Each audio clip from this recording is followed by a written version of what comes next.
ಚಿತ್ರದುರ್ಗ ರೇಣುಕಾಸ್ವಾಮಿ ಕೊಲೆ ಪ್ರಕರಣಕ್ಕೆ ಸಂಬಂಧಪಟ್ಟಂತೆ ಆರೋಪಿ ನಟ ದರ್ಶನ್ ಮತ್ತು ಗ್ಯಾಂಗ್ಗೆ ಮತ್ತಷ್ಟು ಸಂಕಷ್ಟ ದೊರಕಿರತಕ್ಕಂಥದ್ದು.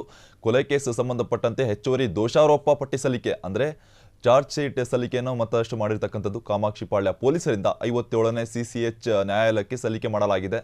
ಸುಮಾರು 1,500 ಪುಟಗಳಿಂದ ಹೆಚ್ಚಿರತಕ್ಕಂಥದ್ದು ಆ ಒಂದು ಚಾರ್ಜ್ ಶೀಟ್. ಆರೋಪಿ ನಟ ದರ್ಶನ್ ಅಂಡ್ ಗ್ಯಾಂಗ್ಗೆ ಮತ್ತಷ್ಟು ಸಂಕಷ್ಟ ದೊರಕಿದೆ. ಕೊಲೆ ಕೇಸ್ ಸಂಬಂಧಪಟ್ಟಂತೆ ಹೆಚ್ಚುವರಿ ದೋಷಾರೋಪ ಪಟ್ಟಿ ಸಲ್ಲಿಕೆ ಮಾಡಲಾಗಿರತಕ್ಕಂಥದ್ದು ಪೊಲೀಸರಿಂದ. ಕಾಮಾಕ್ಷಿಪಾಳ್ಯ ಪೊಲೀಸರಿಂದ 57ನೇ CCH ನ್ಯಾಯಾಲಯಕ್ಕೆ ಸಲ್ಲಿಕೆ ಮಾಡಲಾಗಿರತಕ್ಕಂಥದ್ದು. ಸುಮಾರು 1,300 ಪುಟಗಳಿರುವ ದೋಷಾರೋಪ ಪಟ್ಟಿ ಸಲ್ಲಿಕೆ ಮಾಡಲಾಗಿರತಕ್ಕಂಥದ್ದು. ಆರೋಪಿಗಳ ಮೊಬೈಲ್ಗಳಿಂದ ರಿಟ್ರೀವ್ ಆಗಿರುವ 8 ಫೋಟೋಗಳು ಲಭ್ಯವಾಗಿದೆ. ಟೆಕ್ನಿಕಲ್ ಎವಿಡೆನ್ಸ್ ಸೇರಿದಂತೆ 20 ಸಾಕ್ಷಿಗಳು ಸಂಗ್ರಹವಾಗಿರ್ತಕ್ಕಂಥದ್ದು ಪೊಲೀಸರಿಂದ. ಚಿತ್ರದುರ್ಗ ರೇಣುಕಾಸ್ವಾಮಿ ಕೊಲೆ ಪ್ರಕರಣಕ್ಕೆ ಸಂಬಂಧಪಟ್ಟಂತೆ ಮತ್ತಷ್ಟು ಅಪ್ಡೇಟ್ಗಳು ಸಿಗ್ತಾ ಇರ್ತಕ್ಕಂಥದ್ದು. ಆರೋಪಿ ನಟ ದರ್ಶನ್ ಅಂಡ್ ಗ್ಯಾಂಗ್ಗೆ ಮತ್ತಷ್ಟು ಸಂಕಷ್ಟ ಸಿಕ್ಕಿರ್ತಕ್ಕಂಥದ್ದು. ಕೊಲೆ ಕೇಸ್ ಸಂಬಂಧಪಟ್ಟಂತೆ ಹೆಚ್ಚುವರಿ ದೋಷಾರೋಪ ಪಟ್ಟಿ ಸಲ್ಲಿಕೆ ಕೂಡ ಮಾಡಲಾಗಿದೆ. ಕಾಮಾಕ್ಷಿಪಾಳ್ಯ ಪೊಲೀಸರಿಂದ 57ನೇ CCH ನ್ಯಾಯಾಲಯಕ್ಕೆ ಸಲ್ಲಿಕೆ ಮಾಡಲಾಗಿರ್ತಕ್ಕಂಥದ್ದು ಈ ಚಾರ್ಜ್ ಶೀಟ್. ಸುಮಾರು 1,300 ಪುಟಗಳಿರುವ ದೋಷಾರೋಪ ಪಟ್ಟಿ ಸಲ್ಲಿಕೆ ಮಾಡಲಾಗಿದೆ ಪೊಲೀಸರಿಂದ.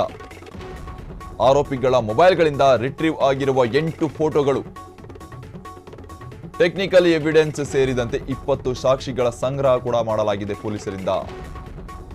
ಚಿತ್ರದುರ್ಗದ ರೇಣುಕಾಸ್ವಾಮಿ ಕೊಲೆ ಪ್ರಕರಣಕ್ಕೆ ಸಂಬಂಧಪಟ್ಟಂತೆ ಈಗ ಮತ್ತೆ ಚಾರ್ಜ್ ಶೀಟ್ ಸಲ್ಲಿಕೆ ಮಾಡಲಾಗಿರ್ತಕ್ಕಂಥದ್ದು ನಟ ದರ್ಶನ್ ಅಂಡ್ ಗ್ಯಾಂಗ್ನ ಮೇಲೆ.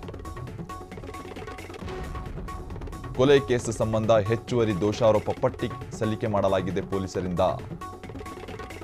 57ನೇ CCH ನ್ಯಾಯಾಲಯಕ್ಕೆ ಸಲ್ಲಿಕೆ ಮಾಡಲಾಗಿರ್ತಕ್ಕಂಥದ್ದು ಕಾಮಾಕ್ಷಿಪಾಳ್ಯ ಪೊಲೀಸರಿಂದ. ಸುಮಾರು 1,300 ಪುಟಗಳಿರುವ ದೋಷಾರೋಪ ಪಟ್ಟಿ ಸಲ್ಲಿಕೆ ಮಾಡಲಾಗಿದೆ. ಸದ್ಯ ಚಿಕಿತ್ಸೆಗೋಸ್ಕರ ಮಧ್ಯಂತರ ಜಾಮೀನು ಪಡೆದುಕೊಂಡು ಹೊರಗಡೆ ಬಂದಿದ್ದಾರೆ ದರ್ಶನ್ ಅವರು ಬಳ್ಳಾರಿ ಜೈಲಿಂದ. ಆದರೆ ಈಗ ಮತ್ತಷ್ಟು ಸಂಕಷ್ಟಕ್ಕೆ ಈಡಾಗಿರ್ತಕ್ಕಂಥದ್ದು ನಟ ದರ್ಶನ್ ಹಾಗೂ ಅವರ ಗ್ಯಾಂಗ್ಗೆ. ರೇಣುಕಾಸ್ವಾಮಿ ಕೊಲೆ ಪ್ರಕರಣಕ್ಕೆ ಸಂಬಂಧಪಟ್ಟಂತೆ ಮತ್ತಷ್ಟು ಸಂಕಷ್ಟಕ್ಕೆ ಈಡಾಗಿದ್ದಾರೆ ನಟ ಹಾಗೂ ಅವರ ಗ್ಯಾಂಗ್. ಈಗ ಸುಮಾರು 20 ಸಾಕ್ಷ್ಯಾಧಾರಗಳು ಈಗ ಮತ್ತೆ ಲಭ್ಯವಾಗಿರ್ತಕ್ಕಂಥದ್ದು ಪೊಲೀಸರಿಗೆ. ಮೊಬೈಲ್ಗಳಲ್ಲಿ ಡಿಲೀಟ್ ಆದಂಥ ಫೋಟೋಗಳು ರಿಟ್ರೀವ್ ಮಾಡಿಕೊಳ್ಳಲಾಗಿದೆ. ಅದನ್ನು ಸೇರಿಸಿಕೊಂಡು ಸುಮಾರು 20 ಸಾಕ್ಷ್ಯಾಧಾರಗಳನ್ನು ಜೊತೆಗೆ ಚಾರ್ಜ್ ಶೀಟ್ ಸಲ್ಲಿಕೆ ಮಾಡಲಾಗಿದೆ ಕಾಮಾಕ್ಷಿಪಾಳ್ಯ ಪೊಲೀಸ್ ಠಾಣೆ ಪೊಲೀಸರಿಂದ 57ನೇ CCH ನ್ಯಾಯಾಲಯಕ್ಕೆ. ಮತ್ತಷ್ಟು ಸಂಕಷ್ಟಕ್ಕೆ ಒಳಗಾಗಿರ್ತಕ್ಕಂಥದ್ದು ನಟ ದರ್ಶನ್ ಅವರು.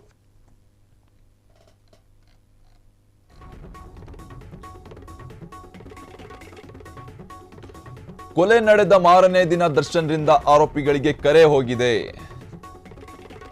650 ಬಾರಿ ವಾಟ್ಸ್ಆಪ್ ಸಾಮಾನ್ಯ ಕರೆಗಳಲ್ಲಿ ಮಾತನಾಡಿದ್ದ ದರ್ಶನ್. ಕೊಲೆ ನಡೆದ ಸ್ಥಳದಲ್ಲಿ ಆರೋಪಿಗಳ ಜೊತೆ ನಟ ದರ್ಶನ್ ಇರುವ ಫೋಟೋಗಳು ಲಭ್ಯವಾಗಿರ್ತಕ್ಕಂಥದ್ದು. ಜೂನ್ 9ರಂದು ಸಂಜೆ ಸುಮಾರು 6ರಿಂದ 8 ಗಂಟೆಗೆ ನಡೆದಿದ್ದ ಕೊಲೆ. ರೇಣುಕಾಸ್ವಾಮಿ ಕೊಲೆಯ ಬಗ್ಗೆ ವೈದ್ಯರಿಂದ ವರದಿ ಕೂಡ ಲಭ್ಯವಾಗಿದೆ. ಸದ್ಯ ಅನಾರೋಗ್ಯ ಹಿನ್ನೆಲೆ ಮಧ್ಯಂತರ ಜಾಮೀನು ಪಡೆದಿರುವ ದರ್ಶನ್ ಈಗ ಮತ್ತಷ್ಟು ಸಂಕಷ್ಟಕ್ಕೆ ಈಡಾಗಿರ್ತಕ್ಕಂಥದ್ದು. ಕೊಲೆ ನಡೆದ ಮಾರನೇ ದಿನ ದರ್ಶನ್ರಿಂದ ಆರೋಪಿಗಳಿಗೆ ಕರೆ ಹೋಗಿದೆ. ಸುಮಾರು 650 ಬಾರಿ ವಾಟ್ಸಪ್ ಮೂಲಕ ಸಂವಾದ ನಡೆಸಿದ್ದಾರೆ. ಮತ್ತೆ ಸಾಮಾನ್ಯ ಕರೆಗಳಲ್ಲಿ ಕೂಡ ಮಾತನಾಡಿರ್ತಕ್ಕಂಥದ್ದು ದರ್ಶನ್ ಅವರು. ಕೊಲೆ ನಡೆದ ಸ್ಥಳದಲ್ಲಿ ಆರೋಪಿಗಳ ಜೊತೆ ನಟ ದರ್ಶನ್ ಇರುವ ಫೋಟೋಗಳು ಕೂಡ ಲಭ್ಯವಾಗಿದೆ. ಜೂನ್ 9ರಂದು ಸಂಜೆ ಸುಮಾರು 6ರಿಂದ 8 ಗಂಟೆಗೆ ನಡೆದಿದ್ದ ಕೊಲೆ ಇದು. ರೇಣುಕಾಸ್ವಾಮಿ ಕೊಲೆಯ ಬಗ್ಗೆ ವೈದ್ಯರಿಂದ ವರದಿ ಕೂಡ ಲಭ್ಯವಾಗಿರ್ತಕ್ಕಂಥದ್ದು. ಇವೆಲ್ಲ ಚಾರ್ಜ್ ಶೀಟ್ನಲ್ಲಿ ಸಲ್ಲಿಕೆ ಆಗಿದೆ. ಸದ್ಯ ಅನಾರೋಗ್ಯದ ಹಿನ್ನೆಲೆ ಮಧ್ಯಂತರ ಜಾಮೀನು ಪಡೆದಿರುವ ದರ್ಶನ್ ಅವರು ಮತ್ತಷ್ಟು ಸಂಕಷ್ಟಕ್ಕೆ ಈಡಾಗಿರ್ತಕ್ಕಂಥದ್ದು. ಕೊಲೆ ನಡೆದ ಮಾರನೇ ದಿನ ದರ್ಶನ್ರಿಂದ ಆರೋಪಿಗಳಿಗೆ ಕರೆ ಕೂಡ ಹೋಗಿದೆ.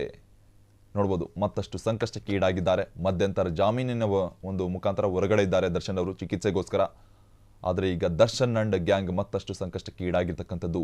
ಸುಮಾರು 20ಕ್ಕಿಂತ ಹೆಚ್ಚು ಸಾಕ್ಷ್ಯಾಧಾರಗಳ ಸಮೇತ ಚಾರ್ಜ್ ಶೀಟ್ ಸಲ್ಲಿಕೆ ಮಾಡಲಾಗಿದೆ ಕಾಮಾಕ್ಷಿ ಠಾಣೆ ಪೊಲೀಸರಿಂದ. ಸುಮಾರು 650 ಬಾರಿ ವಾಟ್ಸಪ್ ಮೂಲಕ ಸಂವಾದ ನಡೆಸಿರ್ತಕ್ಕಂಥದ್ದು ದರ್ಶನ್ ಗ್ಯಾಂಗ್ ಜೊತೆಗೆ. ಅಷ್ಟೇ ಅಲ್ಲ, ಸಾಮಾನ್ಯ ಕರೆಗಳಲ್ಲೂ ಕೂಡ ಮಾತಾಡಿರ್ತಕ್ಕಂಥದ್ದು. ಅಷ್ಟೇ ಅಲ್ಲ, ಆರೋಪಿಗಳ ಒಂದು ಮೊಬೈಲ್ನಲ್ಲಿ ಡಿಲೀಟ್ ಆಗಿರ್ತಕ್ಕಂಥ ಫೋಟೋಗಳು ರಿಟ್ರೀವ್ ಮಾಡಿಕೊಳ್ಳಲಾಗಿದೆ. ಸುಮಾರು 20ಕ್ಕಿಂತ ಹೆಚ್ಚು ಸಾಕ್ಷ್ಯಾಧಾರಗಳು ಈಗ ಲಭ್ಯವಾಗಿರ್ತಕ್ಕಂಥದ್ದು.